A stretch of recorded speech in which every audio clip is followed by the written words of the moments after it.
Escarpe. I'm here to report on my assigned task, which is to explain the effects of globalization on governments. Globalization means the speed up of movements and exchanges of goods and services all over the planet. In this case, globalization has a positive effect on the country's economic growth and employment. Trade openness and foreign portfolio flows have contributed to higher capital growth in the Philippines. Globalization also promotes and increases interactions between governments. Good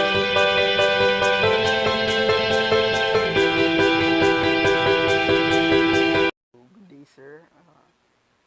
It is I, Stefan, Regidor, and I am going to present the topic Institution that Governs International Relations and Differentiating Internationalism from Globalism. So, before we start with our formal discussion, I'm going to discuss about the learning objectives of this presentation. So the learning objective of this presentation is to identify the institutions that governs international relations, and also it aims to differentiate internationalism from globalism. So before we start with the institutions that governs international relations, first I am going to define what is international relations. So international relations can be defined as political activities and other kinds and aspects of interaction among two or more states. It concerns people and cultures throughout the world.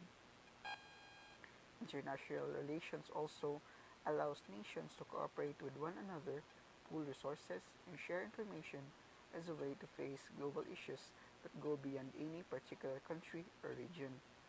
So through international relations, the state of our country right now, having peace and prosperity, it is all because of international relations. So, as a matter of fact, our country, Philippines, is part of a international relation, the ASEAN Summit. We are part of that. So, next is the institutions that governs international relations. So, the institutions that governs international relations are the following. So, these organizations or institutions are very quite familiar, such as the UN or the United Nations, the WTO, the World Trade Organization, the WB, the World Bank, the IMF, the International Monetary Fund. These institutions are very familiar among the world because these institutions play a major role around the world. So moving on to my next topic, I'm going to differentiate the internationalism from globalism. So internationalism comes from the Latin word and means between or among nation. Internationalism is a framework of people which do not relate directly to each other as individuals, but usually interact with each other as citizens of different nations in informal settings by means of national representatives. Internationalism refers to the promotion of global peace and well-being through the development and application of international structures, primarily but not solely of an intergovernmental kind. So internationalism is political, economic, and cultural cooperation between nations. So moving on, globalism on the other hand is an ideology based on the belief that people, goods, and information ought to be able to cross national borders unfettered. Globalism refers to various systems with scope beyond the merely international. So the core of globalism seeks to describe and explain nothing more than a world which is characterized by networks of connections that span multi-continental distances. So this internationalism and globalism, and also the international relations and the governing bodies of international relations, they play a major role onto the progress of what the world is today. So that would be all for my report, sir. It is I again, Stefan and Regidor. Thank you. Have a good day.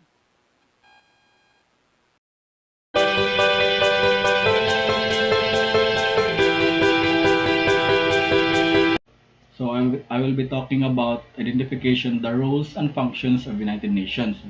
United Nations is the largest intergovernmental organization that has 193 member states that made alliance to pursue one goal or one specific purpose.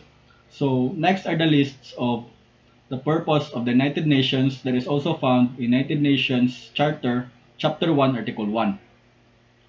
So Article 1 or the purpose of the United Nations are first, to maintain international peace and security, and to that end, to take effective collective measures for the prevention and removal of threats to the peace, and for the suppression of acts of aggression or other breaches of peace, and to bring about by peaceful means, and in conformity with the principles of justice and international law, adjustment or settlement of international disputes or situations which might lead to a breach of the peace.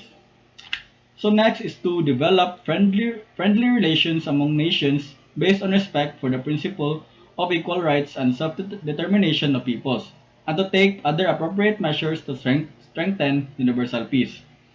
Third is to achieve international cooperation in solving international problems of an economic, social, cultural, or humanitarian character, and in promoting and encouraging respect for human rights and for fundamental freedoms for all without distinction as to race, sex, and language, or religion, and lastly, to be to be a center for harmonizing the actions of nations in the attainment of these common ends.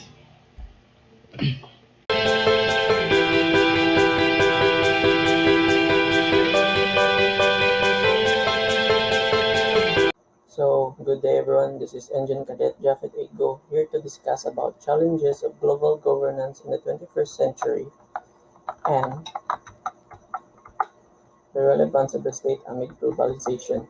So, let's start with the challenges of global governance in the 21st century.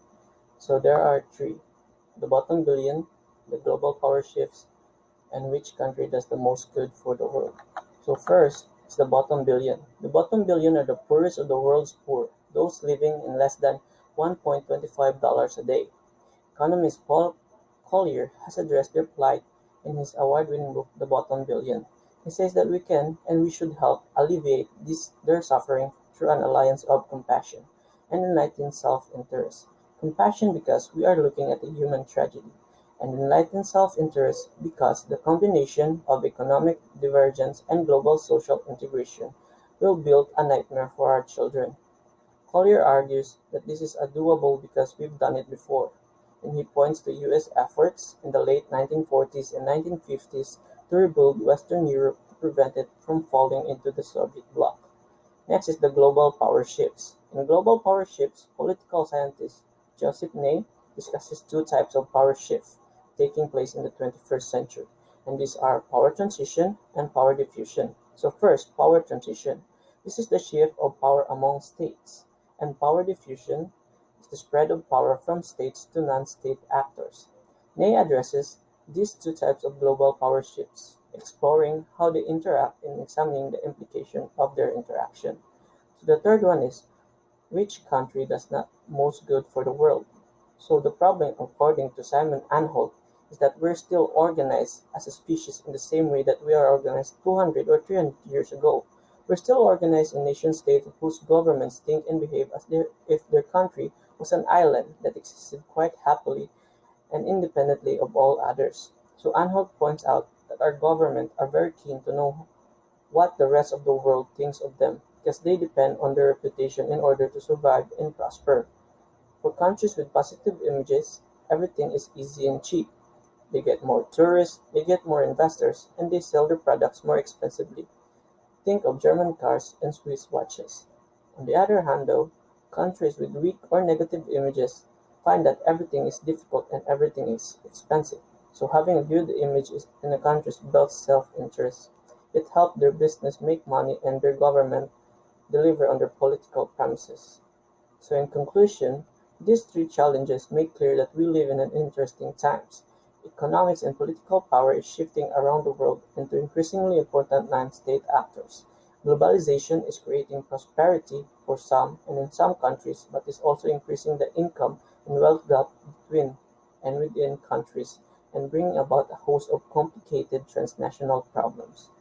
The result is that a billion people in the world are stuck with inefficient and corrupt governments and remain marred in poverty. So the next topic is relevance of the state amid globalization. So, the role of nation-state in globalization is a complex one in part due to the varying definitions and shifting concepts of globalization.